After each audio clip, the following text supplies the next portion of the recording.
Hey guys, it's Brutal here.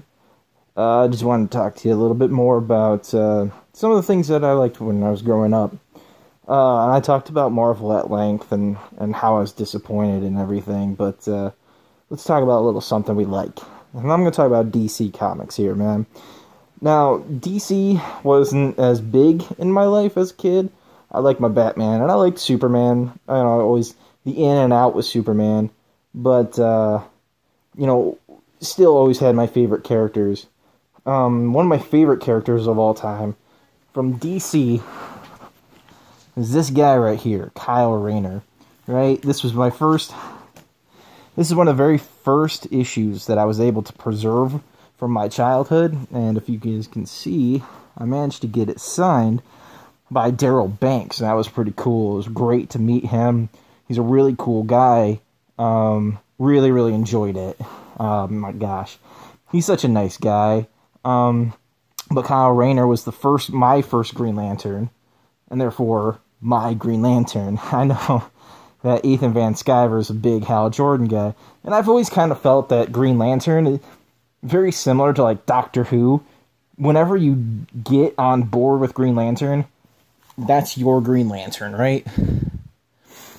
So, yeah, Green Lantern, he was my big-time gateway into DC Comics. But the character that I really hold close to my heart is this guy here, Steel. Now, I grew up to a single mom. We were all kind of, my brother, my sister, myself, we all kind of went our separate ways a lot when we were kids. So reading Steel was huge for me because Steel had this massive family and this closeness that I really longed for as a kid. And so I took a special, drew very special attention for him.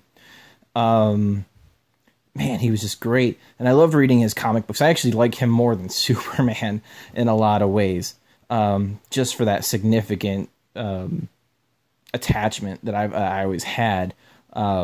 I was always so excited when he would show up on the Superman animated TV show. It was and it was great. And then he shows up.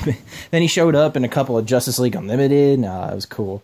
I wish they'd do more with him, but he was just Steel was so cool. Oh man, he was so cool. I always thought he was cooler than Iron Man, and everybody would always say that he was such a ripoff. But that Sledgehammer, man, that Sledgehammer is just so dope. Over here to Swamp Thing. Now, as a kid, I didn't read the Swamp Thing comics, but I watched the cartoon because I'm that old. I remember watching the cartoon. I also remember watching the old Flash TV show from back in the 90s. Shoot, I remember watching that at night and just barely making it to the end before I had to go into bed. It was such a good show. I got that on DVD now, so maybe one day I'll review that, or we'll talk about it or something. Now, as an adult, a couple characters that got introduced to me at a much later age. Animal Man, I'm a huge fan of. Especially this particular run, and the Jeff Lemire run was just phenomenal. I mean, I collected that when New 52 came out. That was the book I wanted. I was like, that New 52 Animal Man is going to be the one to get. And it was. I mean, I got it from start to finish. It was the one that kind of blipped under the radar until it was almost done, and everybody came out of the woodworks like, oh, I love Animal Man, I gotta get it. But, man, that was just awesome. But, yeah, I have this whole series finally collected. Most of it's in digital now, since they've been really slow in putting out the trades. Now, this guy over here, the Spectre. Now, this was something that got introduced to me about 7 years ago. This character right here, especially this run with John Ostrander and Tom Mandrake here. I actually got this. I found this issue 1. I found that at a convention. I got it for, I think it was like 50 cents, right? So I picked it up for 50 cents, and John Ostrander was there, right? and I managed to get an autograph because I saw him. I had to stop and talk to him. It was like, oh my gosh, I got to meet you. I love your writing.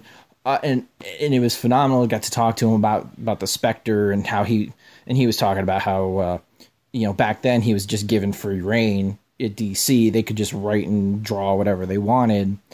I wanted his autograph. I wanted his autograph so bad. And I managed to find the issue 1 of Spectre for 50 cents. And I took it right over to him. I handed the book to him. And he said, he's like, he was so happy that he saw that. And he was like, so where do you want me to sign it? And I said, you wrote the book. You get to sign it wherever you want. I'll have to dig it out here, but he signed it like right across the top, like right across the front, and I couldn't have been more happy, man. But the Spectre, this character was introduced to me by my pastor, because we were discussing about how, God doesn't show up very often in comic books, like the actual God. And so he was the one that introduced me to this in the concept that the Spectre is actually the wrath of God. And so I thought that was really, really cool. And I got hooked, absolutely hooked. Look forward to this. This is going to be a review, not just this volume, but just I'm going to try to review the whole series as a total. Another thing to look forward to, I'm going to do something special here because I have the means to do something special.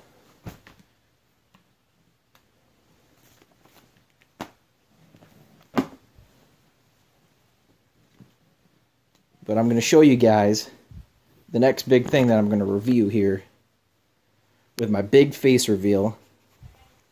Give me 1 second. Alright guys, you ready for this? This is going to be my reviews that I'm going to start doing. Probably starting tonight. I'm going to be doing my research. And I'm going to be doing everything. And I'm going to have it ready for you. I'm going to figure out how I want to do this. But here we go, guys. We're going to be doing the question. That's going to be my first review here.